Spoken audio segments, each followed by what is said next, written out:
Hello, listeners. This week we've got something a little extra special for you. A sneaky, peeky treat from behind the velvet curtain. What you're about to hear is an excerpt from a backup-only game over at the Grizzly Peaks Radio Actual Play podcast, where yours truly takes a very rare turn on the other side of the screen and actually plays for once. If this whets your appetite and you'd like to hear how the rest of the adventure unfolds, you can head over to the Grizzly Peaks Patreon, or maybe, just maybe, our Patreon, to dive into the full scenario. And fear not, there are many more delights, disasters, and dubious decisions already rolling down the pipeline. Alright then, enough from me, on to the adventure.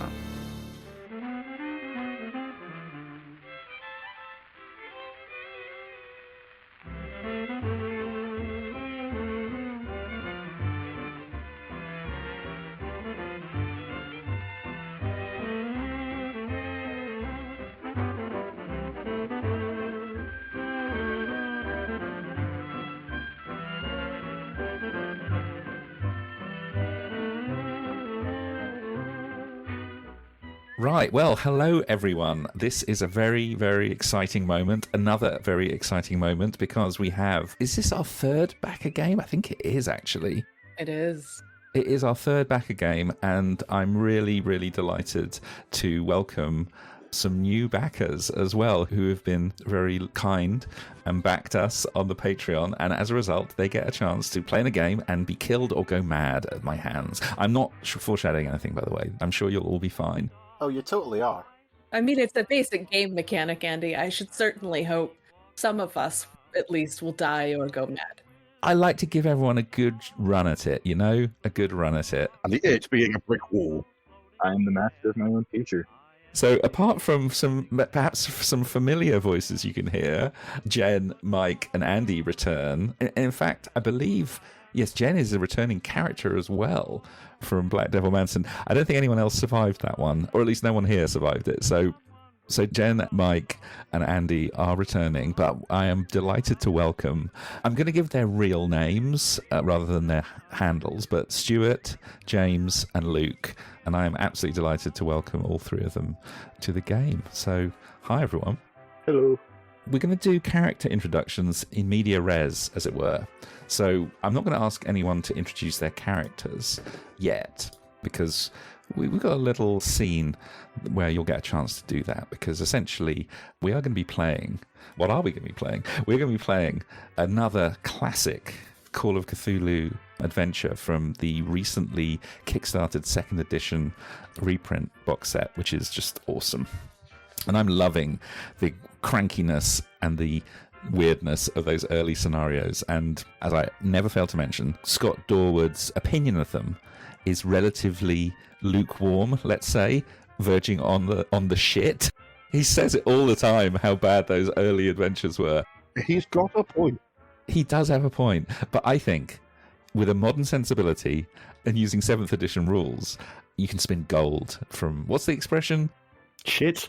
Gold from shit, yeah. You can make a silk ear out of a sow's purse. There we go. That's the expression, isn't it? Yeah, but you can't polish a bird. So it's close enough. So what will we be playing? We're going to be playing Gate from the Past, written by John Scott Clegg. Not a name that really rings any bells for me. I don't know if anyone else has heard of him or played any adventures by him, but it was originally printed in 1982, I believe, in The Asylum and Other Tales, which is a wonderful book. 1983, it says, actually. And yeah, we'll be playing Gate from the Past, which is set in leafy Arkham. I'm not sure that's the right way to describe Arkham, but... The picture we're looking at right now, it starts in the hallowed halls of Miskatonic University. But our group are not students. No, they are investigators. It is a classic setup. So we shall begin. Ooh, exciting. We shall begin. So we start in the office of the Dean of Miskatonic University. Just for people's reference, I did a practice run of this at GaryCon, and it went about as well as I could have expected. And I did come up with a name for the Dean, but I have now completely forgotten it. And I believe I gave him some terrible pun, like, I don't know, like Dean Martin or something terrible like that. But that's not his name. That's not his name. Oh, please. No, it wasn't that. Let's just say you're in the Dean's office.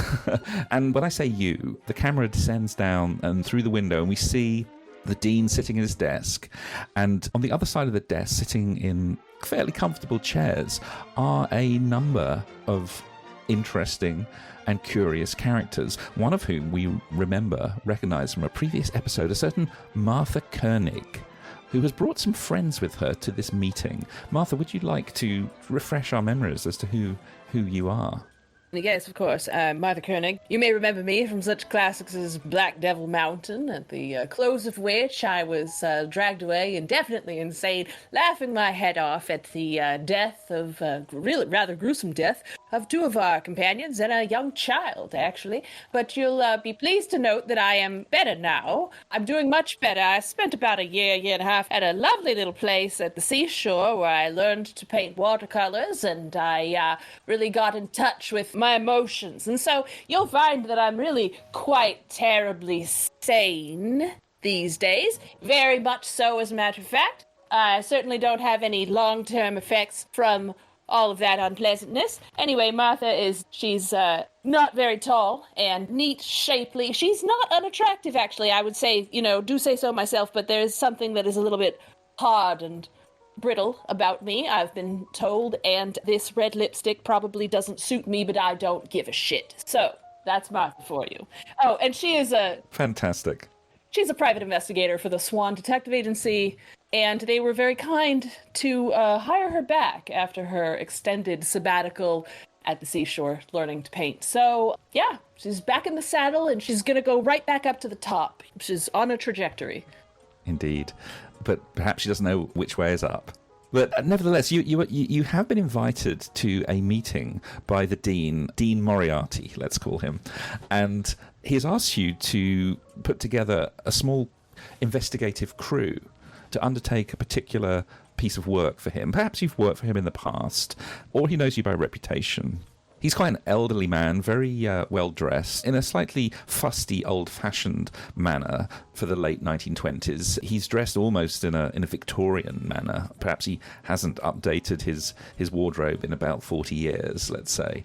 And his pipe is resting in an ashtray and is gently wafting over some sweet-smelling tobacco smoke in your direction.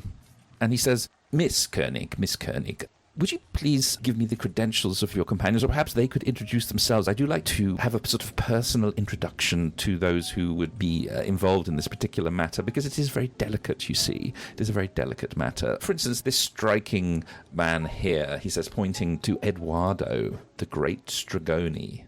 Yeah, good morning, your deanship. Is very pleased to make your acquaintance. I am Edoardo Stregone, the great Stregone. You may know me by my or whatever you say, from my stage. I am master of conjuration, illusion, prestidigitation, so forth.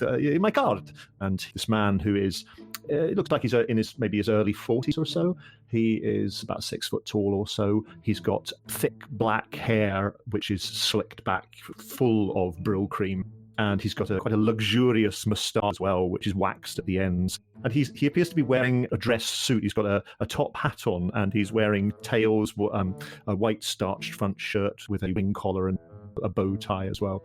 And he kind of just reaches out, and with a flick of the wrist, a card appears in his hand, which he hands over towards the dean, on which is inscribed "The Great Stregone, Master of Illusion, Prestidigitation, and Conjuration, and available for birthdays, weddings, and bar mitzvahs." It is very, very, very great to meet your acquaintance. Yes. The dean takes your card and he looks at it for a beat longer than you feel entirely comfortable with, Edoardo, and he says, "An entertainer?" Oh, yes. But of course, you may also know me from my work, where I expose fraudsters and charlatans who claim that they are able to contact the deceased through the veil, as you say. And in reality, they are merely intent on fleecing the gullible, the poor, bereaved of their life savings by purporting to put them in touch with those they have lost. Well, I suppose if Martha vouches for you, who am I to judge a man's profession or calling, indeed? Grazie. Yes, Miss Koenig, she's a very fine investigator, very fine indeed, and I am great admiration of her talents and skills. Looking at your character sheet, I'm just wondering when the Burnley accent will emerge. Perhaps never. Because the great Stregone was born in Lancashire. The great Stregone, blah, blah, blah. As far as he's aware, there's only one person in this room who knows that. And he doesn't so much eat spaghetti as ostle twistle pies. Aye. Anyway, next to him is a young, quite large young man. I mean, I don't know if you call him muscular, a certain Seabury Mockridge. And the dean then shifts his gaze over to the young man. He says, and you, young man, what's your speciality, I suppose, and what are you bringing to the party? Well, I is just a little old reporter, like, float around these parts, like, doing what I can to uncover the truth, like. Right. British, I take it, from your accent. Oh, yeah. I hail from the old country, like, I don't like to talk about the reason I'm over here, but yeah, I come from the old country, like. I haven't been back to Blighty for, well, a good 30 or 40 years, but as you can see, I still have kept my accent. But yes, well, welcome. Yes, I thought the bourgeoisie. Oh, did I say that out loud? Excuse me, I have a tendency to bloater at whatever I'm thinking. Right. Is that really a good quality to have as a reporter? Well, I'm always telling my apprentice, Edwin, that first thing you should always do is, well, he doesn't know this is a bad idea, but always saying that you should let everyone know that you're a reporter, the first thing you do, and I might have taught him everything he knows, but I ain't told him everything that I know. Right, I see. Well, again, Miss Koenig, far be it from me to cast any aspersions on your associates, but yes, anyway, who's this, he says then, as he looks over at, well, I guess he is a more rough-hewn type, has a certain outdoorsy look about him, as he looks over at the early 30s figure of Earl Bessler Jr. Yeah, standing at, he's just kind of looking around, looking at you. He goes, me, I'm here to track down the beast. I'm here to track down whatever is around. If you got a man that needs hunting down, you got a dog that needs searching, a little kitty stuck in a tree, I'm going to find it for you. I'm here. Right. Well, I'm not sure we exactly have a beast situation, but we'll get onto that in a minute, Mr. Bessler. Whatever you need. Yes. You bring your own firearms, I take it. All registered, are they? And so on. Clicks it tight. Keep them close. Got registration right here. Okay, very good. Okay, well, I imagine there won't be much need for that, but you never know, so why not, eh? Why not? Very pleased to meet you. I think this one is a good choice, Miss Koenig. Always good to have a bit of muscle, as it were, a bit of in case things get rough. Well, of course. Well, Dean, with all due respect, I think all of them are fantastic choices, but I don't expect you to necessarily have the specialized information that would confirm that information for you. So, your skepticism is understandable, but I know we've worked together in the past, and I believe that you trust me with these sorts of matters. I do indeed, and before we meet your final companion, I do want to let you know that there's a certain person that I've also invited to join investigation. You'll be meeting them very soon. I think they'll be here in a moment. But before we meet them, your final companion, you, sir, I believe the receptionist said your name was Mr. Watney. William Watney, member of the Royal Horticulture at the Gardens at Kew. Pleased to meet your acquaintance. Right, horticulturalist. Fascinating. Might come in handy, probably won't, but very good. Well, as I said, there's a small addition I would like to make to your group, Miss Koenig. I believe, and here she is now, I believe you might even know her. And the door opens, and in comes a sweet-faced, elderly lady. Ah, there you are, Mrs. Fletcher. Delighted you could come. Oh, hello, Dean. It's so good to see you again. I'm really pleased that you caught me a lot. What's she doing here? What's that bloody woman doing here? Koenig woman. Why's she here? You didn't tell me. Oh, God, this is just not on. You didn't tell me Miss Koenig was going to be here. I've had issues with her before. She's nuts, I didn't think there would be an issue. I mean, Mrs. Fletcher, what exactly is the problem? I'm sorry. Have you brought this woman here into this investigation?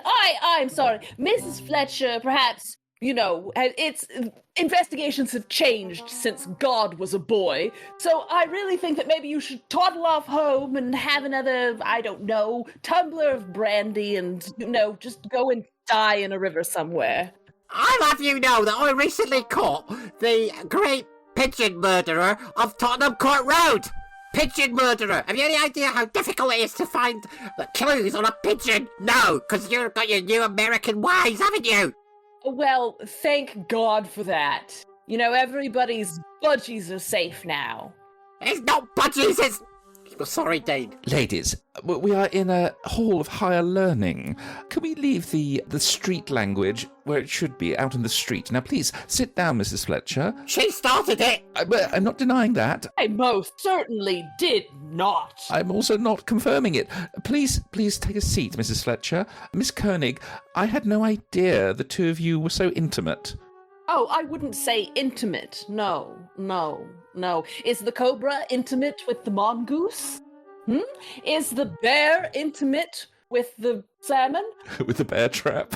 No, certainly not. We are not intimate, sir. We are competitors. Seems like family to me. There's a very big difference.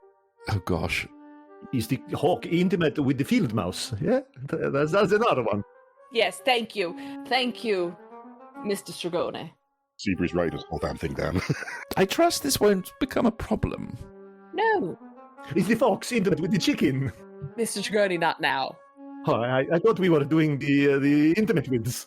But you never know. You'll be intimate with my handbag if you don't shut up. Oh, lady, please calm your temperament. I mean no harm. Very pleased to make your acquaintance. Yes. I've got to say, I'm a bit taken aback because I was assuming you were going to play her like Mrs. Marple, as opposed to an East End fishwife. Yeah. Oh, no, she's sort of like East End fishwife, but with the Miss Marple look. I've written down in my notes, lunatic possible murderer. Accurate. I mean, she comes from St. Cabot's Mead near Badger's Twat, which is a good... In Midsummer, where there are many murders. And Seabury's got a note. Seabury's got a note at the top of his notepad that says, murder she stuck her bloody nose in. Yeah. I mean, estate agents are actually calling it Badgetois, so you know. Bourgeois. Badgetois, yes. Bourgeois. Bourgeois. Right. Yeah, I'm surprised that you're so knowledgeable, Miss Koenig. I would have thought that you didn't know anything about how to properly pronounce place names in England. I'll have you know I went to finishing school, you old bat. I am not a bat! How dare you! Did this adventure have rails at some point, Andy? No, he's just gonna murder us all in the next 20 minutes just because we're pissing him off, really. Like, oh, you all got run over by a truck and died. I guess it was Cthulhu or something. Bye, everybody. No, I'm perfectly happy. I don't need a scenario now. I'll just set the two of you off and away we go. Well, so Mary sort of sets herself like in her seat, clutching her handbag, and goes, Now then, Dean, would you like to tell us what we're meant to be doing? Ah, yes. I'd almost completely forgotten the purpose of this meeting. Yes, of course. Why I've called you here today. Isn't that something they say in the movies? Or in the novels? This is why I've called you here today. I think that is what they say, isn't it? Yes, I'll bet you're wondering how we got here. Well, let me tell you. I took the autobus. I thought we had something to do with the birds and the bees, but I don't know. I don't know anything. I'm also beginning to wonder why I asked you to come. But I have, and here you are, and this is why we are here. So yes, well, first of all, I want to set the record straight that if you have heard anything recently about some misbehavior on the campus, I wish you to have a very clear and open mind. The students at this university are of the highest caliber, and any sort of misbehavior, misdemeanor, petty crime, no, none of that goes on at Miskatonic. I want you all to be completely clear about that. Yes? Yes, no. If you believe it, so. No crime at the Miskatonic. Yes. You're telling me everyone's perfect here. All right. Yep. Martha writes in her notebook, delusional, and then looks back up. There's bound to be a murder or something. Everywhere you look, there's murders. Silver spoon. That sounds like a you problem. It was a mostly peaceful protest. This is an august seat of learning. Of course, there's all behavior is totally above board and beyond reproach. Absolutely. And no matter what you have heard about strange goings-on and, well, peculiar characters showing up and getting up to no good, it's all scandal and rumour and innuendo. None of it, when you will when exposed to the glaring light of truth, would be proven to be accurate. So, having said all that, we have had a little local difficulty very recently. Yes, how should we say? Did it involve ladders and the girls' dormitory? Because that's what I believe will sound like to me.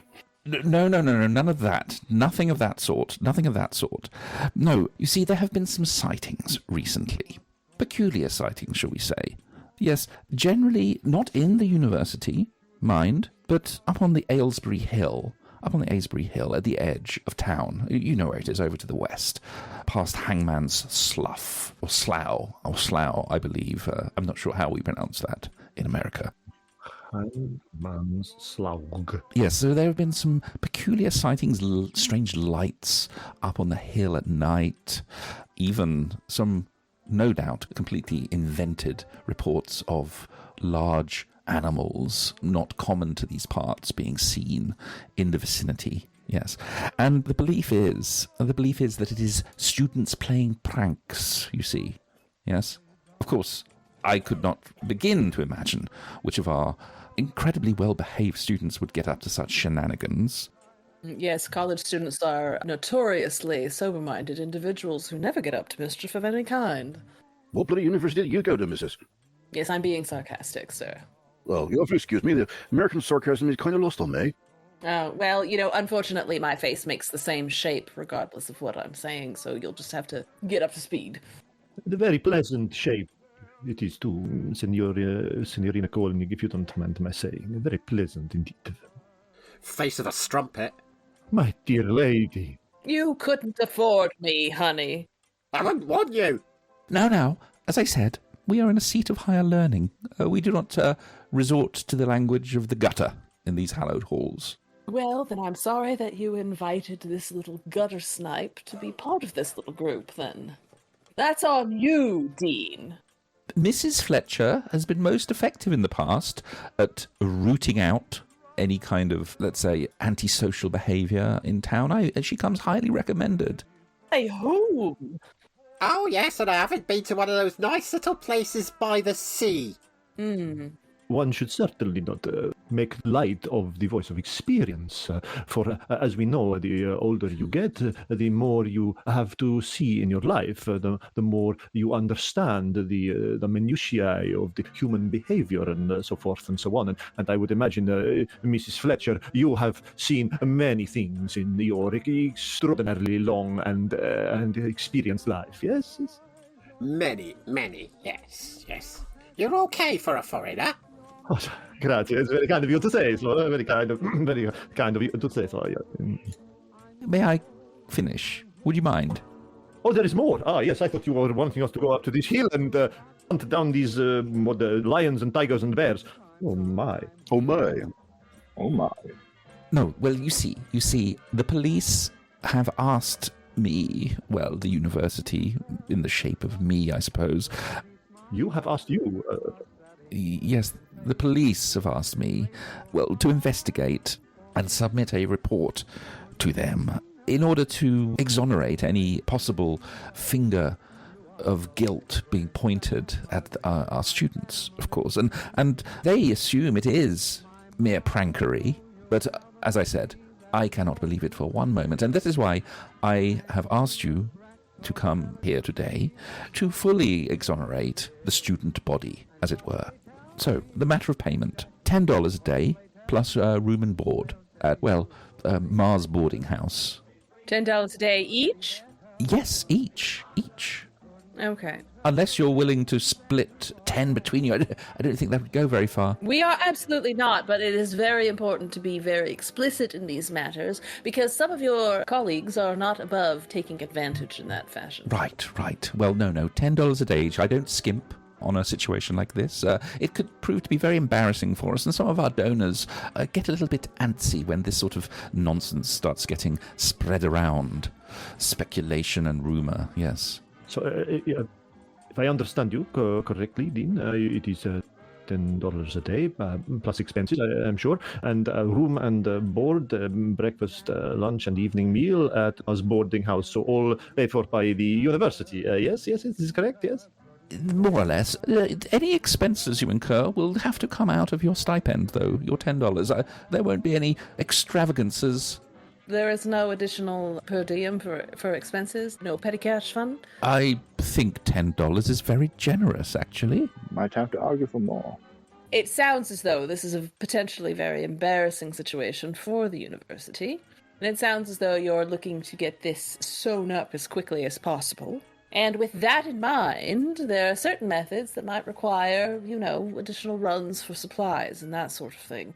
Now, I'd rather not have to submit each and every one of my receipts to you after the fact. It would probably be a lot easier if you could establish some sort of daily slush fund that we could make arrangements from. But, I understand if, I assumed that you had a rather unlimited purse in this regard, seeing as you hired an additional and completely unnecessary investigator on this particular job, so... Hey, what's that? Unnecessary. What's that?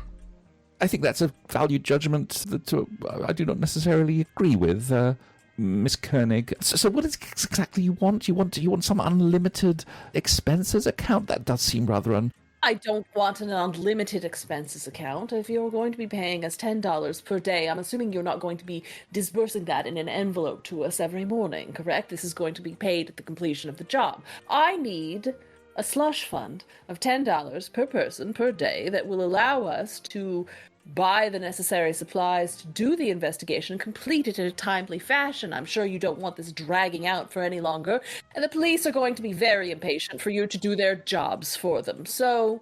I'll tell you what. Here's what we can do. And you can make a persuade roll, or a credit rating roll, actually. Can I do fast talk? Or fast talk, sure. Yeah, let me do some fast talk there. Listen to Mrs. Ear Lush. That's a hard success, baby! That's a hard success. He says, well, okay. Look, I don't want to haggle over a few dollars here and a few dollars there.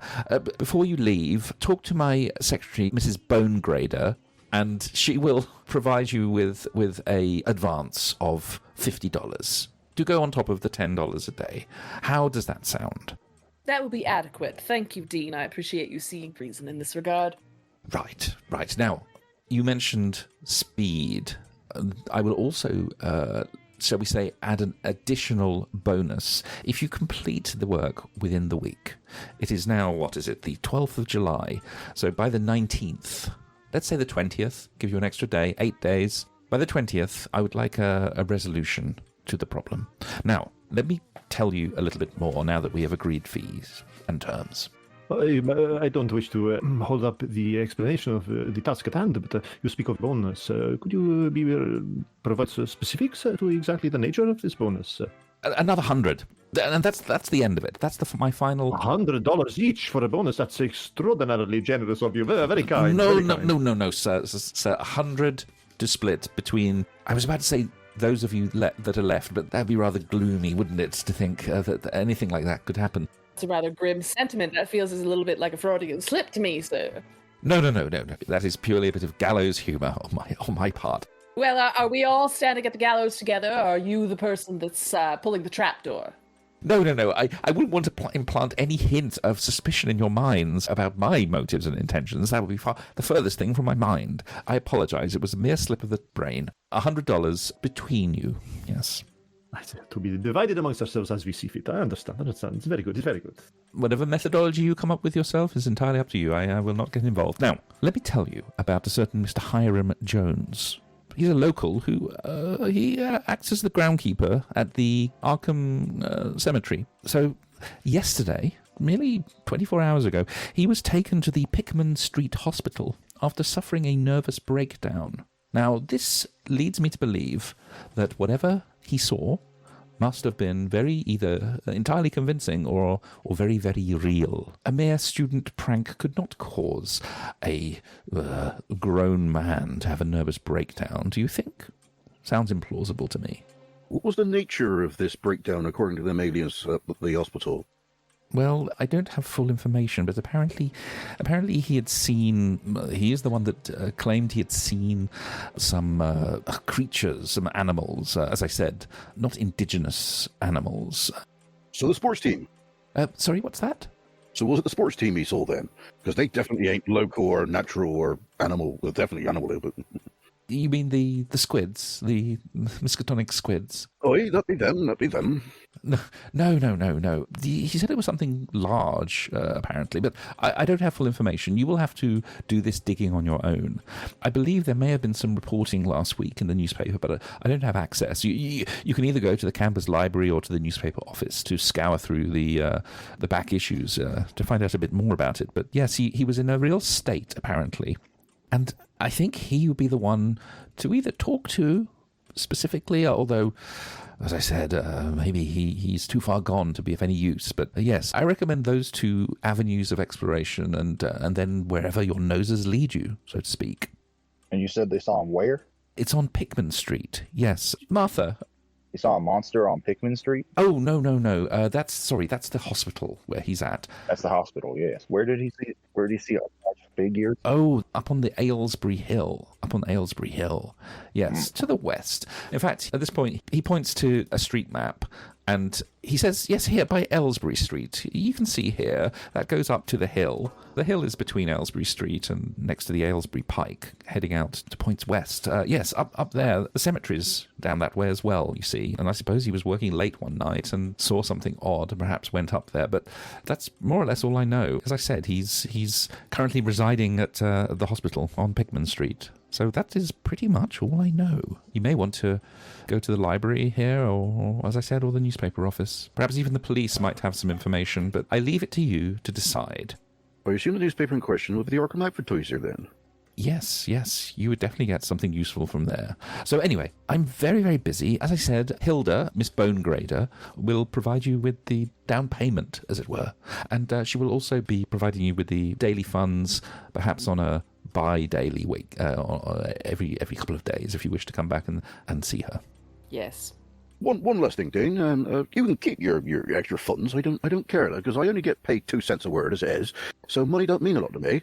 But what does matter to me is you mentioned there were some financially interested parties. I'm assuming sponsors of this here university will be having a rather keen interest in these matters be happening. I don't suppose any of them are putting any pressure on you to get this done?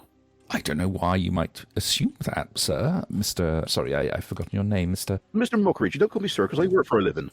Right, Mr. Mockridge, yes. I don't know where you might get that idea from. No, all I'm saying is that our reputation is very important to me and to the faculty, and we don't wish any unpleasant news leaking out, as it were. Makes you wonder why we hired a reporter for this job. I do take it you will be discreet. Oh, discretion is my middle name. Along with bloody hell, there he goes. I will leave you to that, and I'll discuss with my colleagues, I think. Very good, very good. I'm sure, Dean, they will have this little mystery solved in a matter of days, hours even, and you can put your mind to rest. That your little problem is in safe hands, and we will ensure the reputation and high standing of the university is maintained at its current level. Very good, very good. And if you do have any requirement for a magician to perform acts of illusion and entertainment at university functions and the like, you have my card. You know how you may reach me, of course.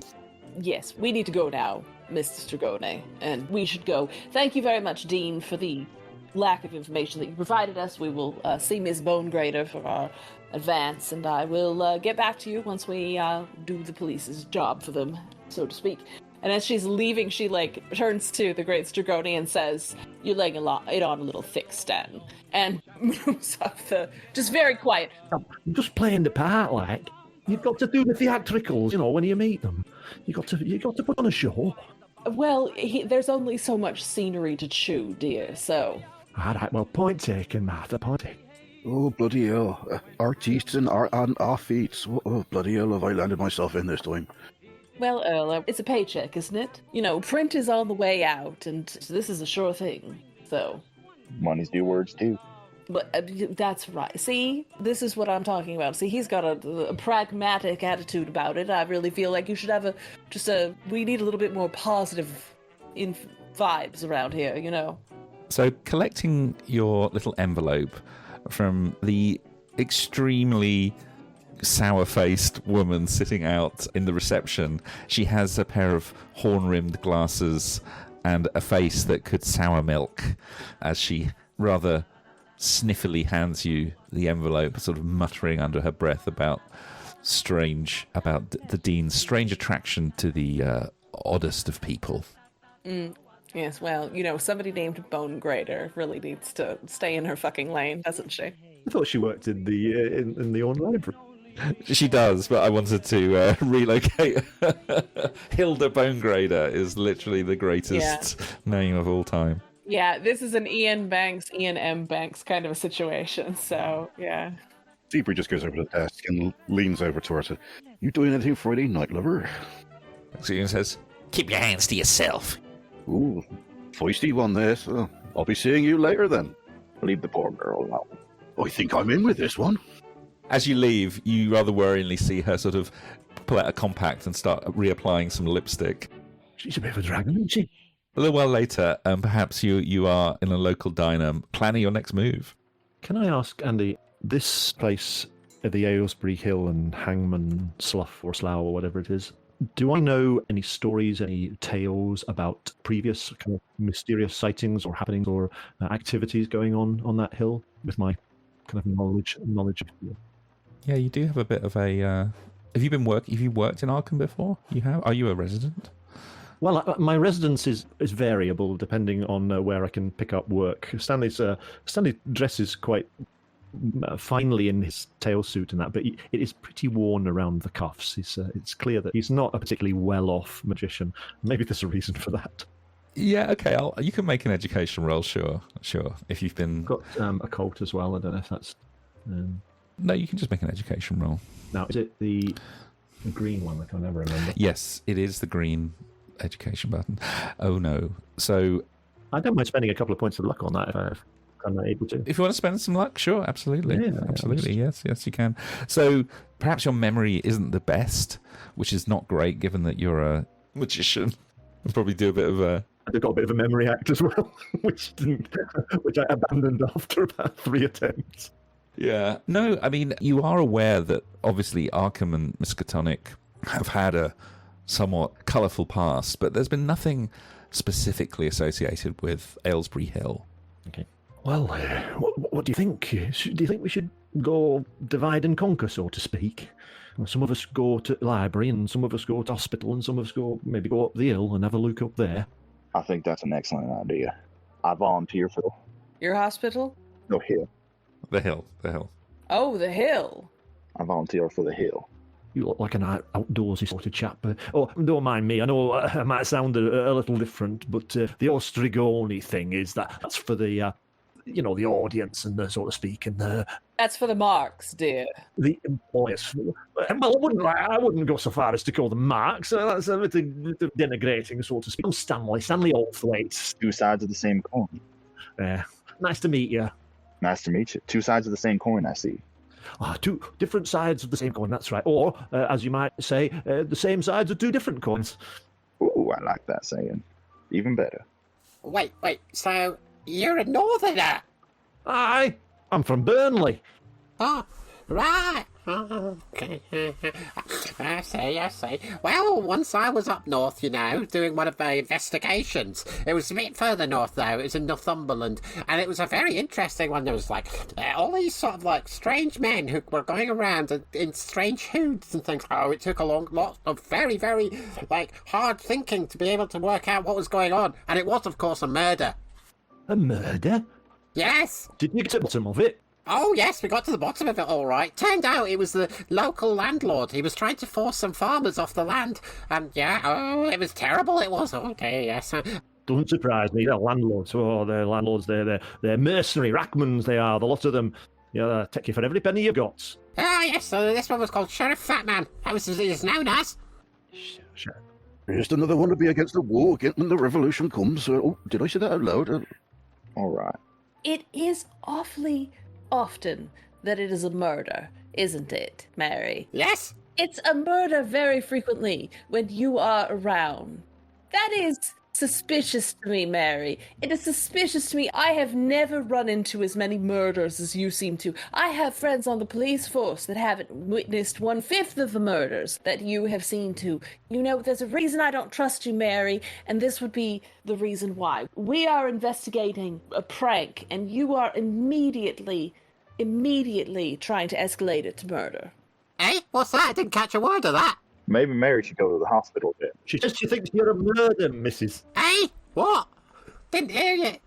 If these two keep going on the way they are, they're going to be a bloody murder at this rate. Oh, bloody hell. It seems that Mary should go to the hospital because the murder seems to follow her around. Oh, that's a very good idea. All right, yeah, I could go to the hospital. I like a doctor, like a man in a nice white coat. Yeah, oh, they like my little old lady shtick. And maybe she'll be mistaken for a patient and just go away. Call me Stanley. We're all friends here. We're all working together on this case. You seem like you got along well with Mary there. Maybe you could join her at the hospital. You seem to have a way with people.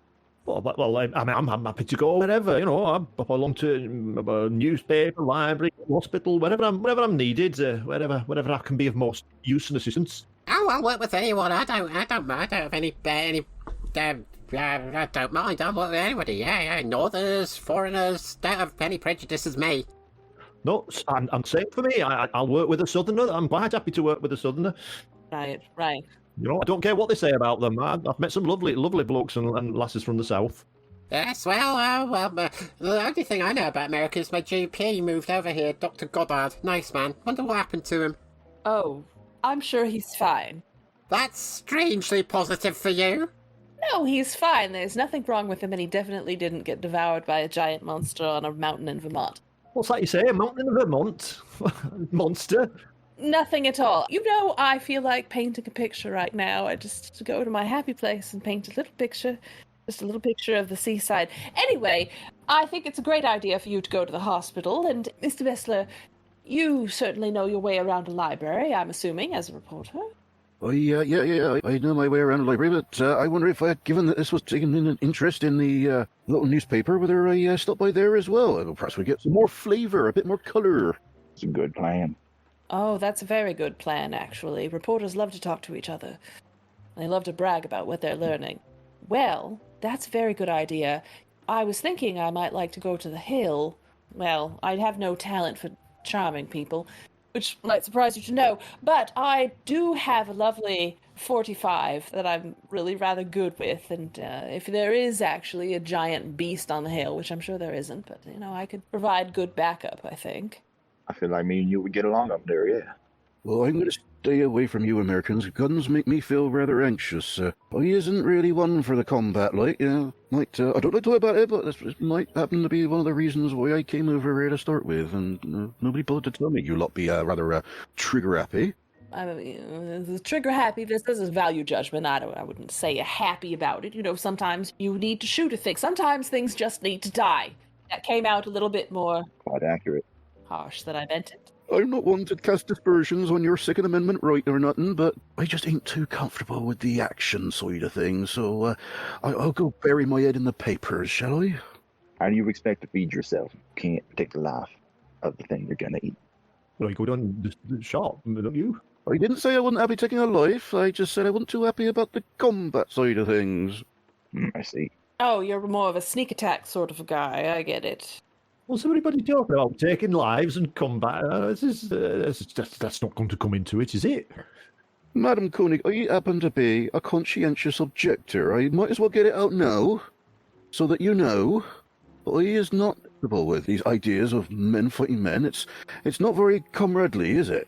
Well, no, by definition, it's not.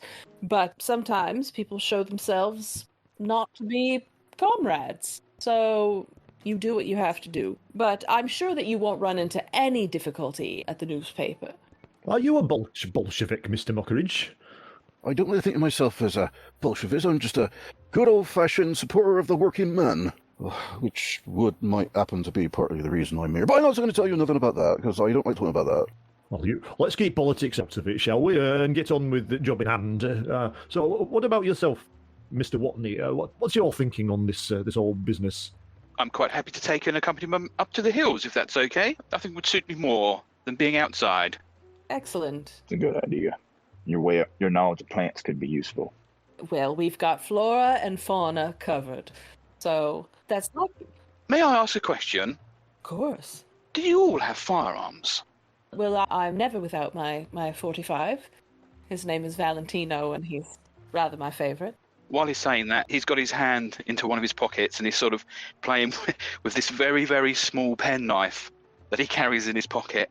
Well, I wasn't going to say, but Opens her big coat and pulls out like a double-barrel shotgun. I've got this. Whips out 12 gauge and hatchet. Look at the carving on it. The carving on it's lovely. It's all customised. It's all customised. Purdy's, you know, fine makers of shotguns. I got given this for solving a case, you know. It was a murder. Yeah, a murder. Are you allowed to carry that round in broad daylight? Well, I don't. It's in my coat. Oh, that's lovely, Mary. Is that a blunderbuss, dear? What is that? Well, you'd know about blundering, wouldn't you? I call this Earl the Third. It takes a while to tamp the gunpowder down between each shot, but I'm sure you're a practiced hand. Oh, yes. Now, Andy, if it's in your coat, surely it's a sawn off, yeah? No, you know those wee fat coats that old ladies wear? That go like down to the like just about the ankles and they're just like heavy wool. I was wondering. I thought you had a wooden leg. No! So it's sort of like on a little strap on the inside of that. Yeah, so she's like roughly the shape of a Dalek, and with her coat on. Yes, and Roughly the personality. she's got a little old lady hat on as well. You know the ones that little old ladies always wear? Yeah, one of those.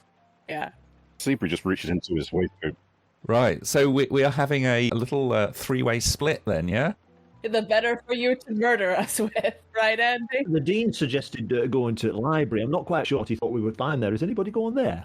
I think that was for the newspaper bits, so we could probably double that up. Oh, I see. Yes, they keep back issues. Yeah. Well, you're going to a newspaper office. You're a reporter, so I wouldn't imagine we'd need to go to the library then. Yeah, well, that sounds fair enough. Yes. And he might be able to find stuff out that's not been printed in the papers, I'm assuming. If he's going to the newspaper office, maybe he can do a little social rolling and get us some more info. Oh, that is a very good idea. I like the way you think, Miss Koenig. I like the way you think. It's that investigative mind, you see. I told you, you'll go far. You'll go far in this business. I wish you would. Yes, I'm sure you would, Mary.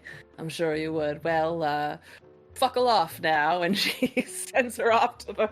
So, I'm going with Mrs. Fletcher then to hospital. Is that the plan? Yes? Go and speak to this, what's the name of the fellow? Hiram Jones, the groundskeeper, yeah. Yeah. Hiram Jones. And I lean in very close to Stanley and say, like, sort of voice, like, watch her like a hawk. Like a hawk watches a field mouse. Aye, I'll do that. Right enough, aye. What are you two talking about?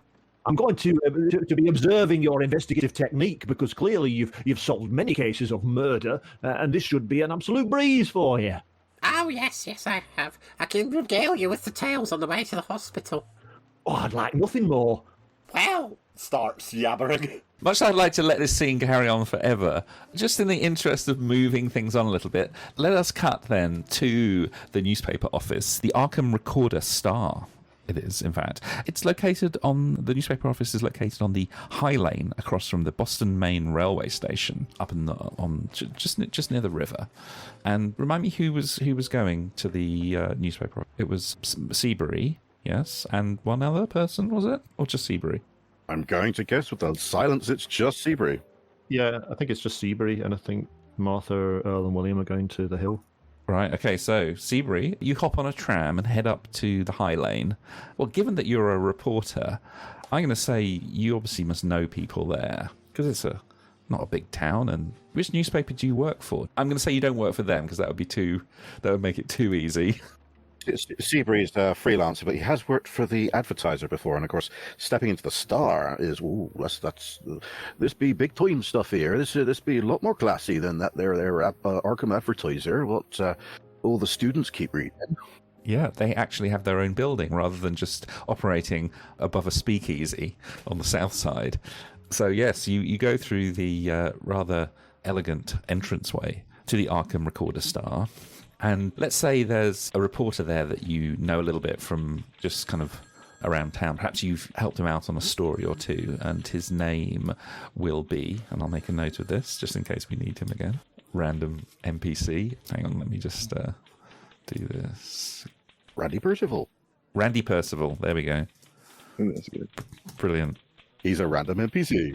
Randy Percival. Yes, Randy Percival, who I can't handle hearing you say that. Randy! Hey, Will Booker! Randy. You still working here? Bloody hell, man, you must be roaded in it now. You remember me, don't you? He says, "Oh, I remember you. Yeah, my memory ain't what it used to be. But you're that English kid, ain't you? You did a few bylines when I was a little bit under the weather last year, was it? Yeah. That's right, Randy, yeah. Remember old Seabury, your old mutter, mate? Yeah. Oh, you and your British slang. I don't quite follow it, but yeah, no, come in. What you want? You want another? You a bit down on your luck? You need a little bit of work or something?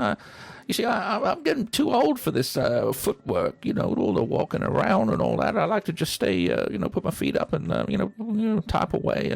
But these days, people want, reportage, they call it. Reportage, as if you were there on the actual event. I don't want to be at the events. I want to be, working from this seat here, he says, pointing to his chair. Well, why don't you come make yourself comfortable in your favourite chair for a bit then, Randy? Because, as it happens, I happen to be doing a bit of legwork. You know me, old Seabury ain't never exactly going to pass up on a job, so if you happen to be looking for somebody to do a bit of ghostwriting for you on the side, I've got no problem with that. But right now, I'm on a little story, which word has that it was your outfit what broke the story, and I wonder if you could give me a little bit of extra info on it. Oh. Yeah.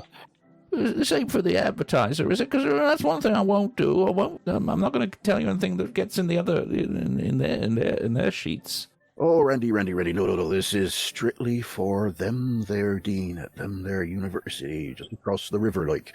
No, this is not a reporting job, but you know what it's like.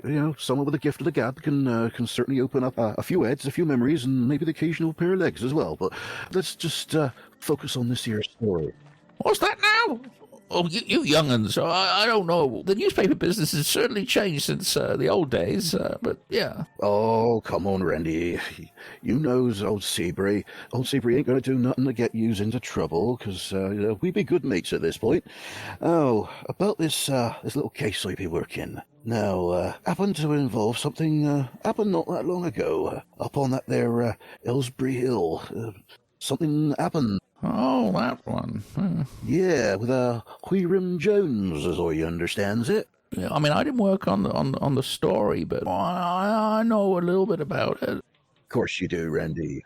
In our morning meeting, it was talked about a little bit. Not much of a story, I don't think, but there were students, though, weren't it? It was playing some pranks. I don't know, that caretaker, he must have... Oh, so they say. Yeah, that caretaker, what was his name? Hiram Jones, I believe. He probably just had a little bit, he had a bit too much of the old liquor. He had a bit of a taste for it, I understand, and probably saw things. I don't think it was, apparently he said he saw some great big lizard. Can you believe it? Great big lizard, and he be on the sauce, this being era of prohibition and everything that's sort of here. I mean, come on, I is from the old country, but I also know that he shouldn't have been doing that, so if he be saying something, there might be... Well, there's a story in it that a member of the staff of such a fine institution as the Miskatonic University, I mean, if he's been on the sauce, I mean... Ooh, that's going to be a bit of a scandal for the college all of itself. But lizards, you say? Yeah, great big lizard. Yeah. He said it was about the height of a 2-story building. Can you believe it? He must have been some bathtub gin or some moonshine or something to make him hallucinate like that, I reckon. If he's saying 2-story eye lizards, I want some of that bloody stuff too. Do you know any idea where he might get it? He got a shed at on the grounds of the university or something, because I want to be take a bloody bath in it. Hang on, I think this is going in kind of the wrong direction here, Mr. Mockridge. But anyway, look, he probably keeps it in his hut in the graveyard. No, but you didn't hear it from me. Look, I don't mind an occasional taste of the giggle juice, they call it. Is that what they call it? Of course you do, Randy. Yeah, of course you do, Randy. We all know the score here. Look, you say up the graveyard, which would be on the way to the hill, right? Does that mean he's moonlighting? He's got more than one job, like so many of us have to down here in the proletariat levels of society? No, he does a bit of groundskeeping around the edges of, the university, but no, mostly he's just works the graveyard, yeah. Oh, I see. Old Seabury be getting the wrong end of the stick there again. Okay, that cleared that up. Beautiful, like, right? Well, look, he did say something about lights as well, he said. Like a couple of nights before he saw the great big lizard. We ran a line on it. We ran a little piece on it. I believe it was on the 4th. I'll tell you what, Seabury, you're a smart young fella, and, well, if you promise me this ain't going back those lowlives down the south side. Oh, I can promise you that, Randy.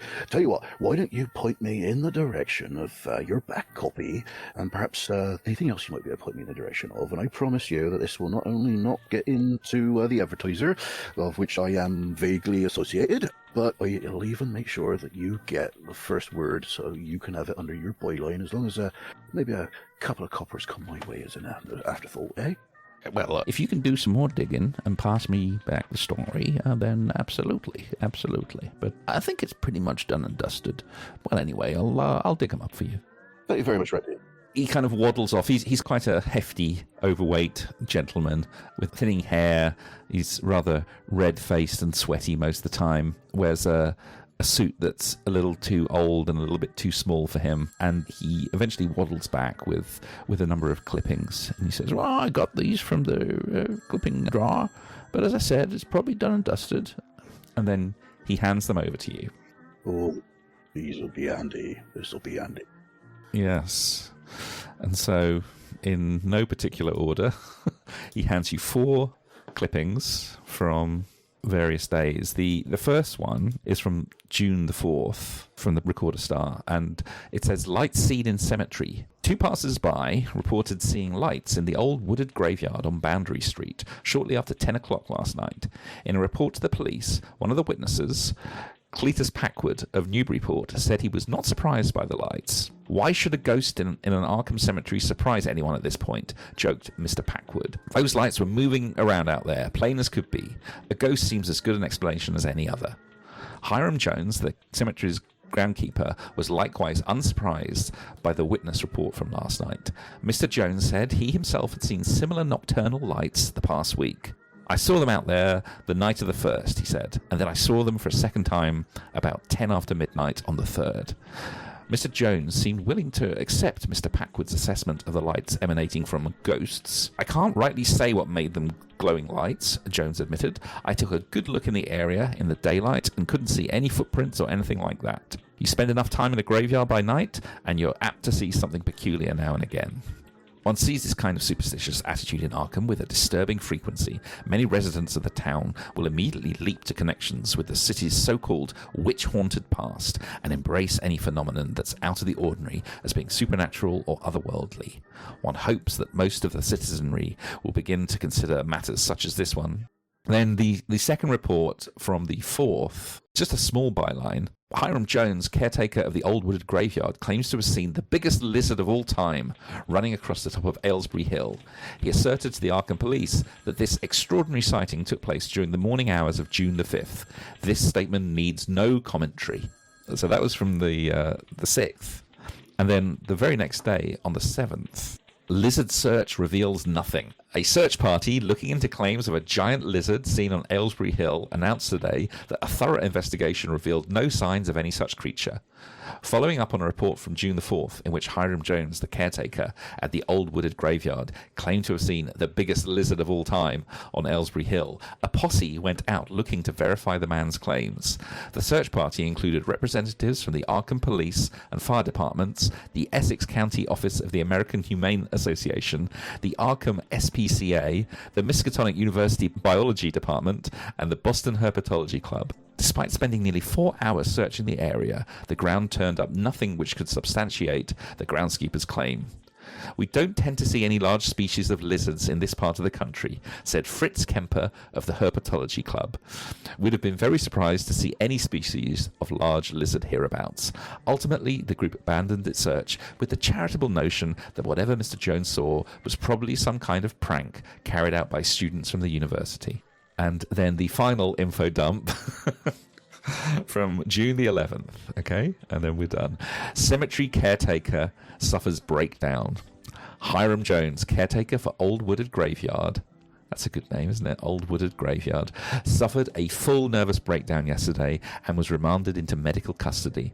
Arkham police quickly assessed something was wrong with Mr. Jones when he entered Arkham's 5th Precinct station shortly after 5 o'clock p.m. yesterday, whilst waving a shotgun and screaming about monsters ready to invade Arkham. Officers on duty swiftly disarmed Mr. Jones and confined him for transportation to a medical facility. Fortunately, no bystanders were injured during this queer event. We don't know the cause of Mr. Jones's breakdown, said Patrolman Newton Pinkman, who was present at the station for the event, but obviously he wasn't in his right mind. Jones had visited the Arkham police earlier in the week, claiming to have sighted a giant lizard, and so on and so on. The admitting physician at St Mary's Hospital on Pickman Street said it's entirely possible that Mr. Jones' tall tales from earlier in the week may have been a prelude to his current condition.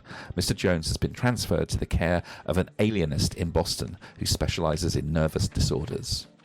Well, I'd be thanking you for that, Randy. That's a lot of food for thought. Interesting stuff. And I'm sure you're not... That it is. Anything for old Seabury? Little in extra just before we leave you in pace for the time being.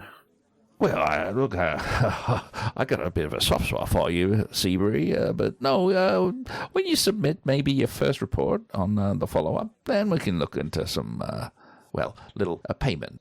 2 cents a word, I believe, is the rate. Aye, that'd be my rate there, Randy. You know that well enough. That's my old fella. Well, I'll be leaving you in peace now then, and you'll be sure I'll have something for you, hopefully within a week. Well, as I said, just some old drunk seeing things on a hill. I don't think you'll have much luck, Mr. Mockridge, but if you do, well, I'll be waiting. See you around, Randy. I know where you is. Right you are. And so you leave the elegant portals of the Arkham Recorder Star with your newspaper clippings clutched in your hand. And we will then shift over to, I think we need to shift over to the hospital.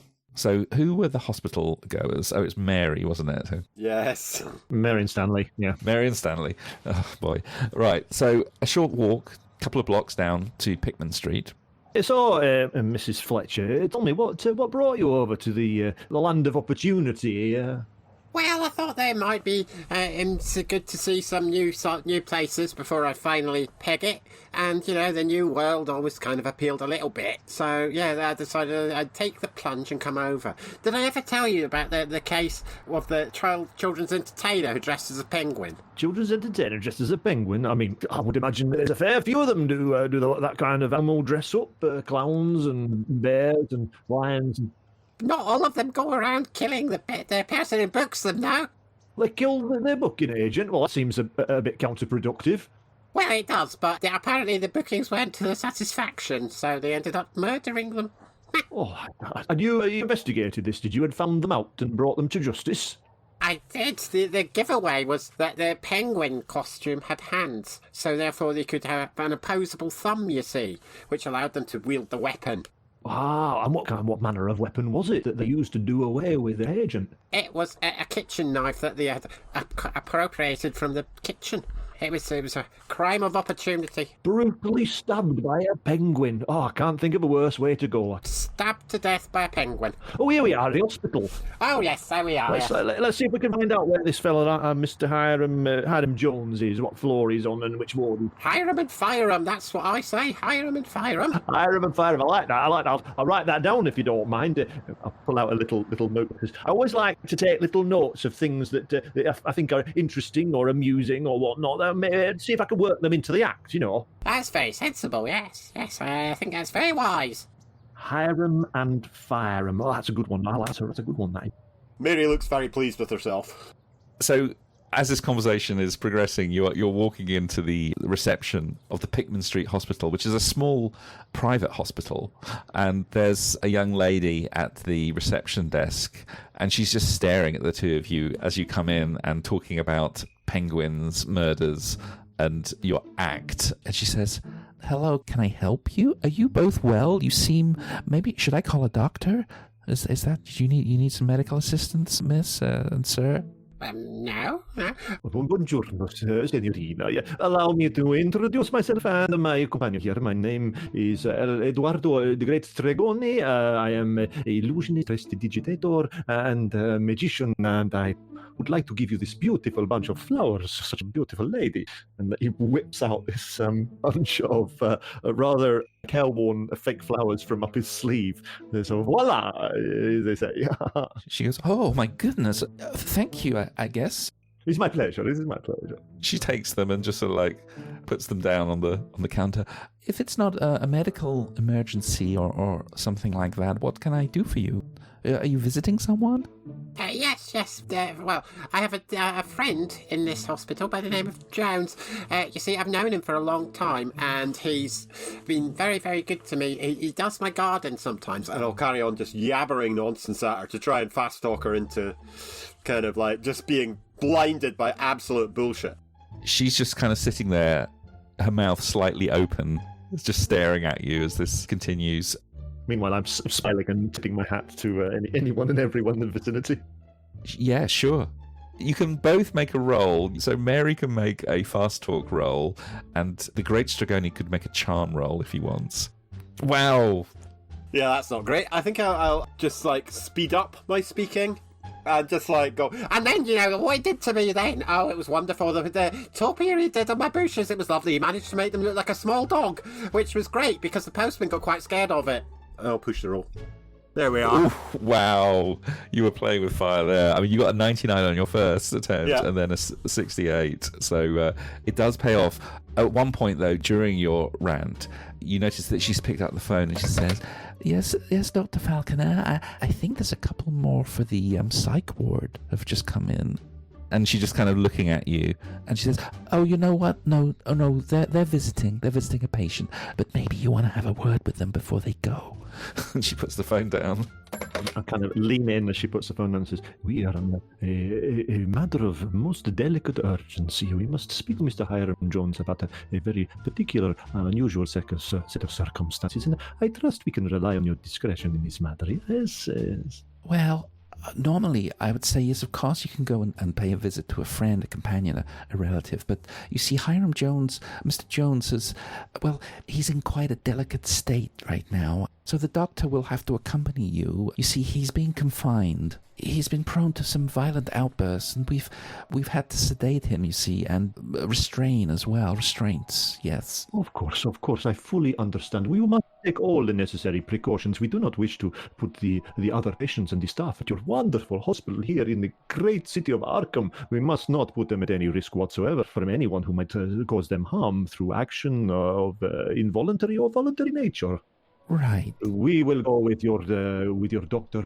And we may ask him a few questions about the nature of Mr. Hiram's confinement as well, but we will cross that bridge when we come to it. Okay, well, if you just sit down there on that bench, I'll call Dr. Falconer, and he'll come down when he has a free moment, and he will escort you to the confinement ward where Mr. Jones is being attended to. Grazie. Come, Mrs. Fletcher. Let us repose upon this fine bench here in this wonderful hospital waiting room. Very good. Yeah, so a little while later, a rather rumpled-looking, middle-aged man in a doctor's coat comes through a door, and he comes over and he says, "So you relatives or friends of Mr. Jones, are you? That's what Miss Cole told me?" Yes, that's right, Doctor, that's right. Yes. As he approaches, I stand up and take a deep, rather flamboyant bow and take my top hat off and sweep it onto me. I'll play up the little old lady and sort of struggle to get up a bit. Oh, dear, oh. Would you, please take my arm, Oh, thank you, you're so charming. These American manners, they're so lovely, aren't they? So you're aware that Mr. Jones is about to be transferred to the Boston Psychiatric Hospital? Oh, well, looks like we're just in time to see him then. Yeah, I mean, I would say it might be more convenient if you were to have an appointment to see him there, but I guess there's no harm, apart from the fact that he's a little bit groggy from the sedatives that we had to give him.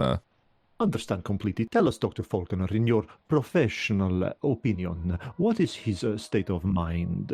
What would you consider a diagnosis of his condition? Are you a medical man, sir?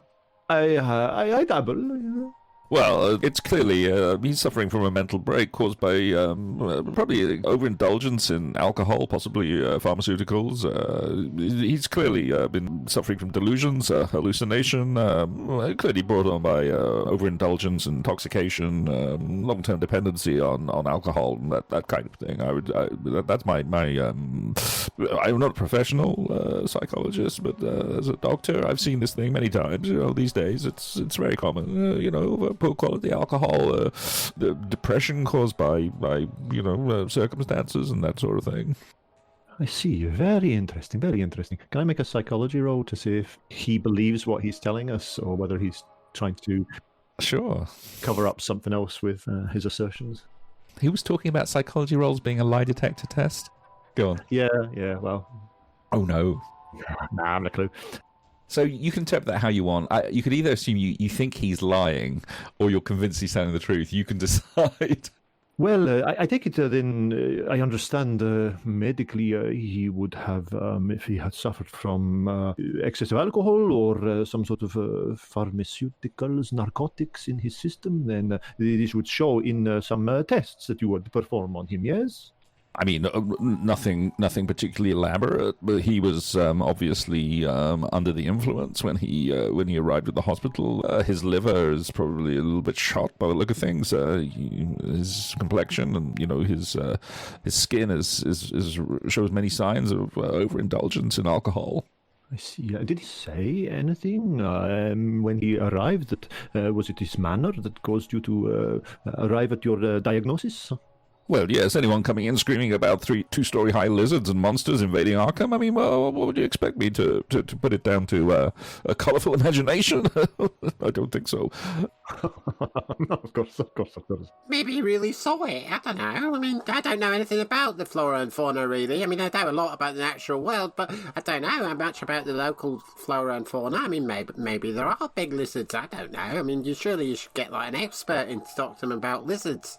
A lizard expert. Yes, I can tell you're not local, but no, we don't have giant lizards in Massachusetts. No. I mean, the biggest lizard on Earth in current times is no longer than maybe an alligator, that kind of thing. I mean, it's a complete nonsense. Now, come on, I'm very busy. Let's go and you can say hello to your friend, and we can wrap this up.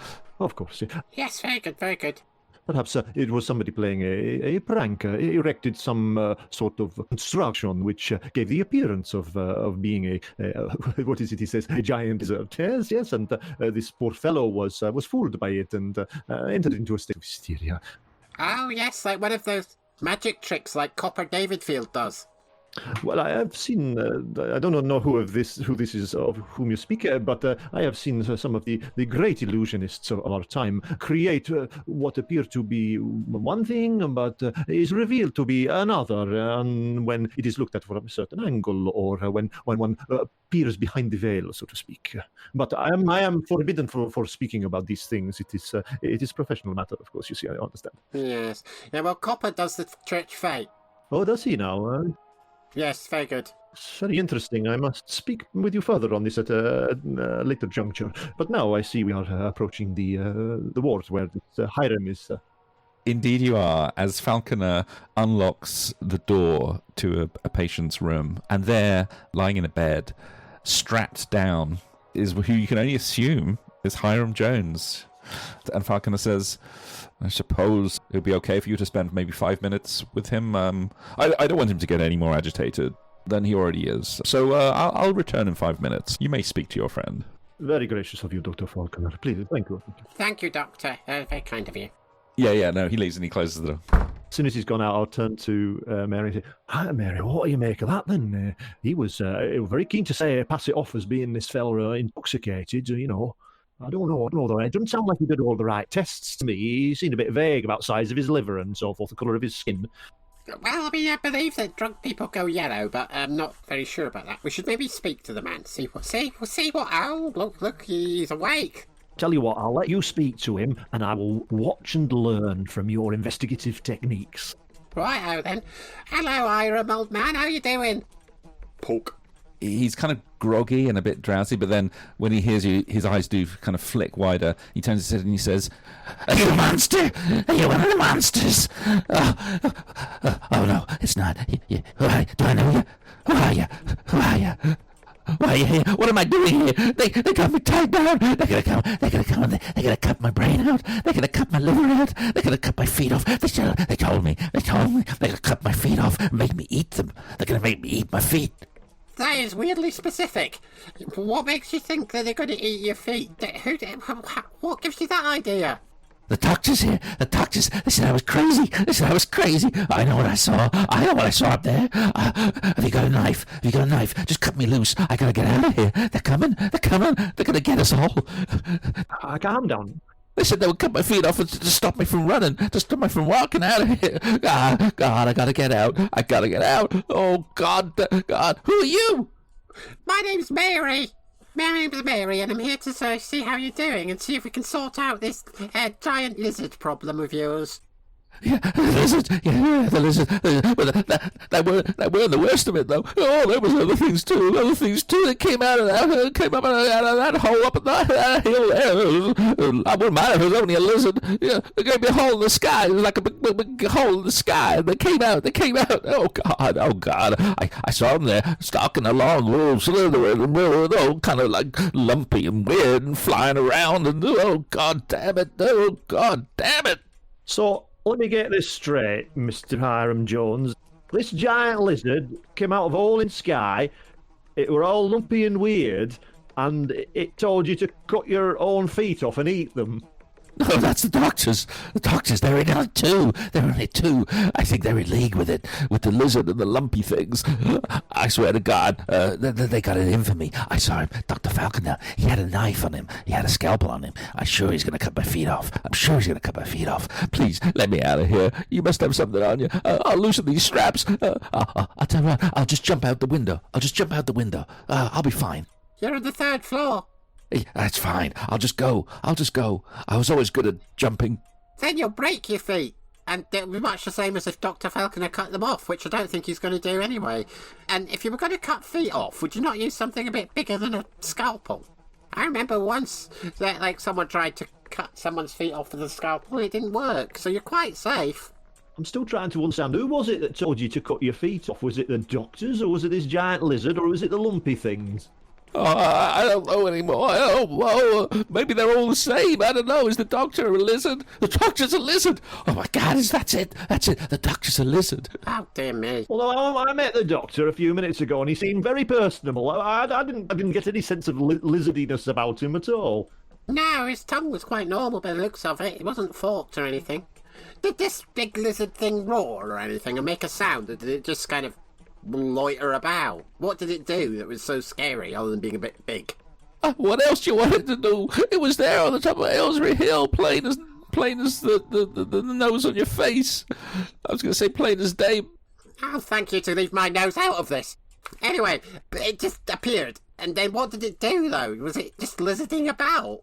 It roared, but it didn't make a sound. I don't know. It's hard to remember. Roared, but it didn't make a sound. And it came out of hole in sky, is that right? Yeah, it was like a big rip in the sky. And I just saw it. You gotta get me out of here. They're gonna take me off. They're gonna lock me away in Boston. Boston's very nice this time of year. I think it'll be fine. It's also very far away from here, and it's lizards. So, I mean, if you're far away from the lizard, it might not get you. I won't imagine there's any lizards in Boston. No. Well, you better get out of here too. They're coming. I just know it. They're coming. They're coming to Arkham. They're just waiting there. They're waiting there. They're gonna come out that tear, and they're gonna kill everyone. Calm down now, calm down. I'm sure it'll be fine. I'm sure once we find out what these lizards and lumpy things want, then we'll be able to reach some sort of amicable agreement and compromise, and everyone will go home happy. But can I ask you, though, what was it you were doing up on the first place. I understood you work as a groundskeeper in the graveyard. Is that right? I just saw it. I was just maybe I had a little nip. I was sitting on the bench, it's a cold night, and the man's got to keep himself warm somehow. And I took a nip, and then I saw these lights up on the hill, and I wandered up there a little bit. I thought, what the hell's that? And that's when I saw it. Can I do a shadow puppet of a lizard, like against the wall? Yeah, sure. Just to see what he does. Yep. Apart from scream, you mean? He might not recognise it as a lizard, you see, or he might think, just see. Okay, you could, I don't know, maybe just make a hard dexterity roll. Oh, fucking hell, that's going to be fun. Yes, did it! Oh, shit. And then downstairs in the reception, Miss Cole looks up suddenly from her desk as she hears this blood-curdling scream coming from the third floor. Come on, Mary, I think we better scarper. Oh, he's definitely scared of lizards. And we will leave it there for you and switch over to the very said hill, Hangman's Hill, up on Aylesbury Street, up on junction of Boundary Street, Badwater Road and Aylesbury Street. Good names. Right, so it is bright daylight at the moment. It's sort of like mid-afternoon probably, when Martha, Earl Bessler Jr. and William Watney, some of whom are armed, others maybe not so armed, are heading up this hill where probably completely insane, Hiram Jones said, all manner of giant lizards and monsters are lurking. And yeah, we will accompany them. As Martha strides purposely up the hill, she makes sure to check her revolver and make sure it's fully loaded and kind of slaps it back together and has it handy and just sort of looks around because she certainly has some prior experience with giant monsters that shouldn't be there. So she's pretty sure that there won't be a giant monster up here, but just in case, she's looking around. Miss Martha, may I call you Miss Martha? Well, if you must, sure. Yes, Martha's just fine. Martha. Please call me Bill. Martha, you seem quite handy with your revolver that you have there. She can't help but smile a little, and she sort of pets it a bit, and she's like, yes, we've been through a lot together, and I'd say that he's probably the most loyal assistant that I know. And gives a little smile and kind of tucks it back in her pocketbook. But you don't think we'll be needing a firearm on this expedition, do you? Well, my hope is that we don't, Bill. But I will say this. I once went to a little town in Vermont a while ago. I don't like to think about it or to talk about it or anything, but you don't know that we weren't really expecting anything much larger than a moose while we were there. And I'm sorry to say that what we encountered was much, much larger than a moose. So I take it that you... Larger than a moose? It was very large. It was prehistorically large, Mr. Bessler. It was very, very big and had a lot of arms. I think they were arms. Anyway, it's best not to think about it. I don't think that we'll be encountering anything like that on this hill, but, just in case. This is better safe than sorry, Bill. But I see that you only have a very small knife with you. Yes. He sort of gingerly pulls it out of his pocket, and it's about sort of 3 inches long, folded, and he sort of just pops it back in and says, well, I think I'll try and keep close to you, thank you. I think that's wise. If something happens and myself and Mr. Bessler need to take matters into our own hands, how good are you at hiding? On a scale of 1 to 100, how would you say you are at dodging out of the way of things? Maybe.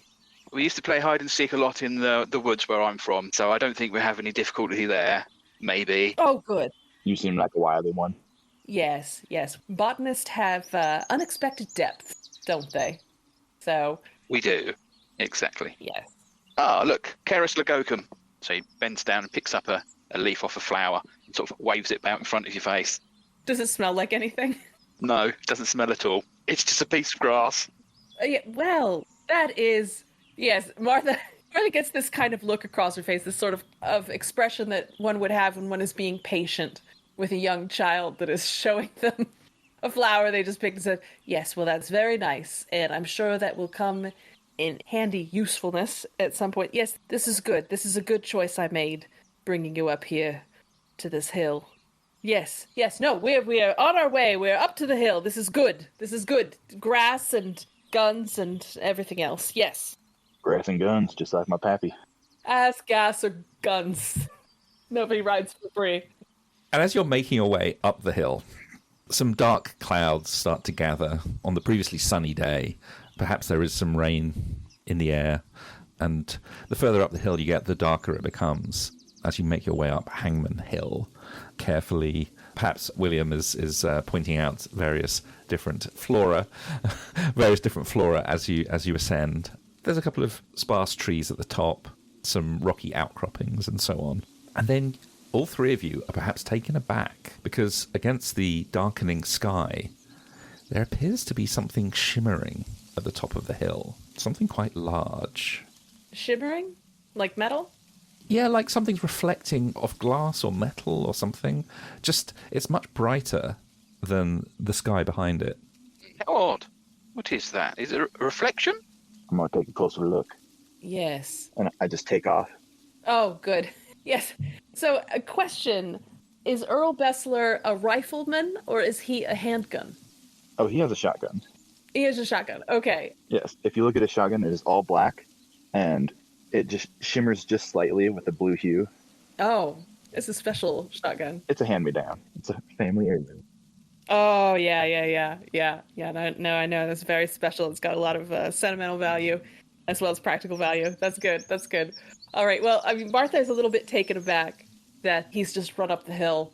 And so she kind of pulls out her handgun and kind of follows behind, but at a sort of sensible distance. If he's going to rush up, she's not going to leave Bill to, like, hide behind a hillock back here. She's going to try to... Earl sees no danger at this point. He's just like, mission, let's go. Indeed. And given that Earl has got a bit of a head start, you see it first when you get to the top, but the others see it pretty soon after. And it is a very bizarre sight. It is like there's a reflection, but you can't work out what it's reflecting off. Perhaps the sun is catching some kind of mirror or glass or metal, because you see this large oval-shaped, almost like a projection or image, just sitting there at the top of the hill.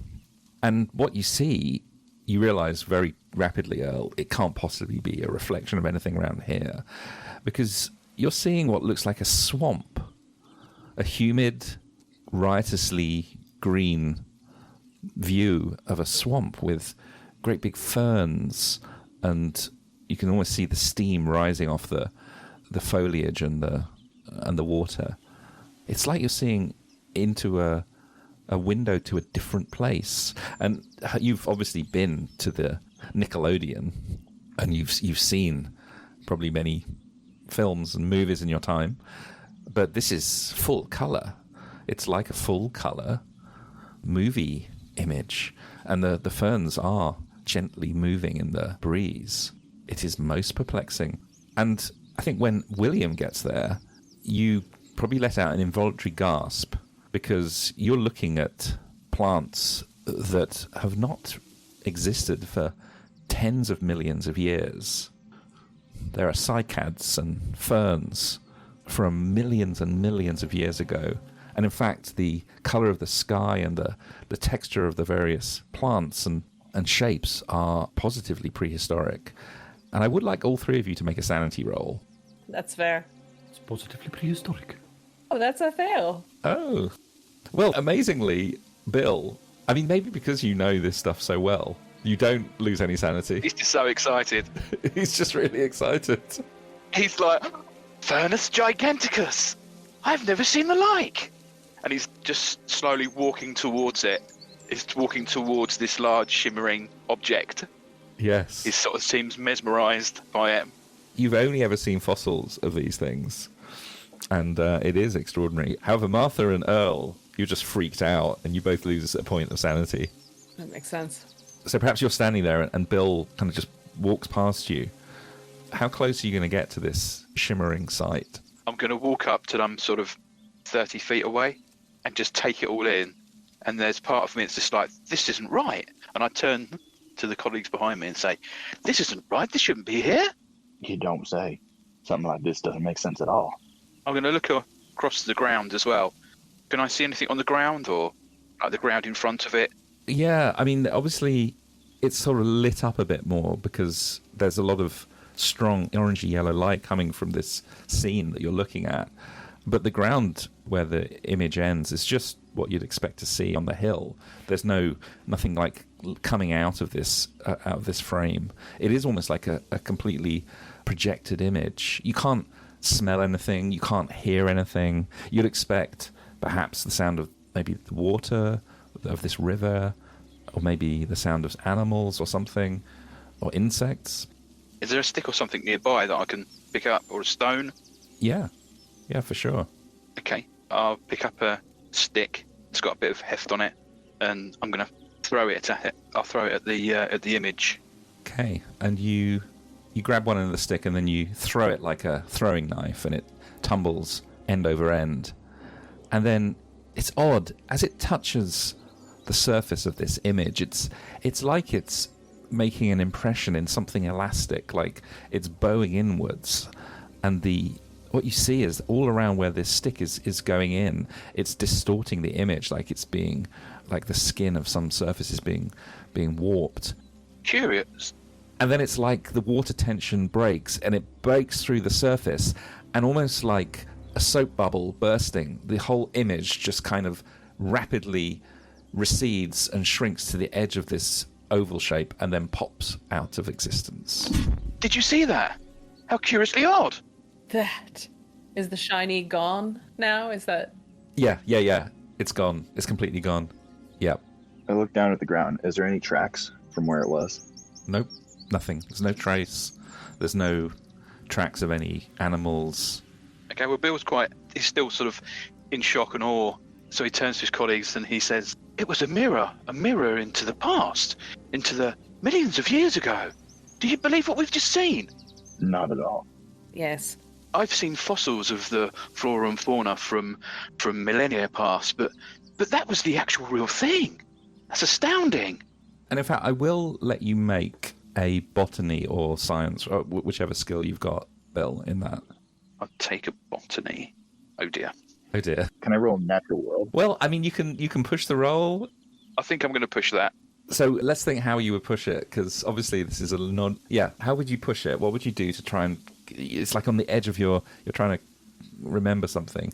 Yeah, I'm going to remember my grandfather, who was really interested in fossil hunting down on the Dorset coast where we used to go on holiday, and he introduced me into botany, but also the geology and the past, and sort of try and recall the books that he gave me and the encyclopedias he gave me to read, and sort of call on those walks that he used to take me on around Natural History Museum and the like. Yes, perfect. You kind of go into a bit of a... Oh, God. Yeah, so you go into a bit of a reverie, and, yeah, you're kind of meandering across the hill, trying to remember, what your grandfather had shown you, and you don't see the tree root that's kind of right in your path, and you trip over it and go head first, tumbling down the hill. And your two companions see you just sort of walking along in a bit of a daydream, and then suddenly you're gone. You're just like off the edge of the hill, tumbling down, and you tumble down probably about 40 or 50 feet. You do take a point of damage, and when you come to, you remember what it was. It's what your grandfather was telling you about was the Upper Jurassic period. And as you pick yourself up and dust yourself down and rub your sore head, you realize that where you've landed is in the middle of a dinosaur's footprint. And that is where we will end the session for this week. Fantastic. Oh, yay. Brilliant. Excellent. Right. Well, I think we're doing a marvellous job. You're doing really, really well, all of you. Oh, I'm so glad. Okay, well, look, thank you all. That was brilliant. That was great fun. And I am very excited to see where this goes and slightly dreading it, but I think it's going to be great. I mean, what could possibly go wrong?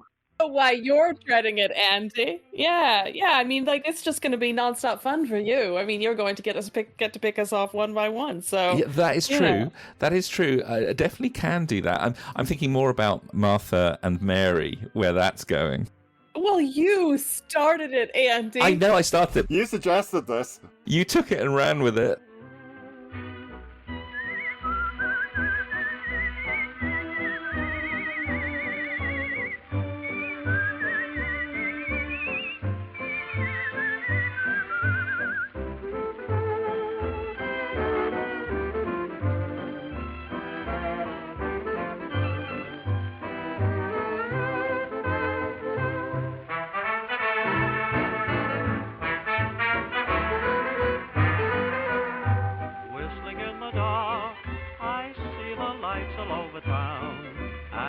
keep walking up and down.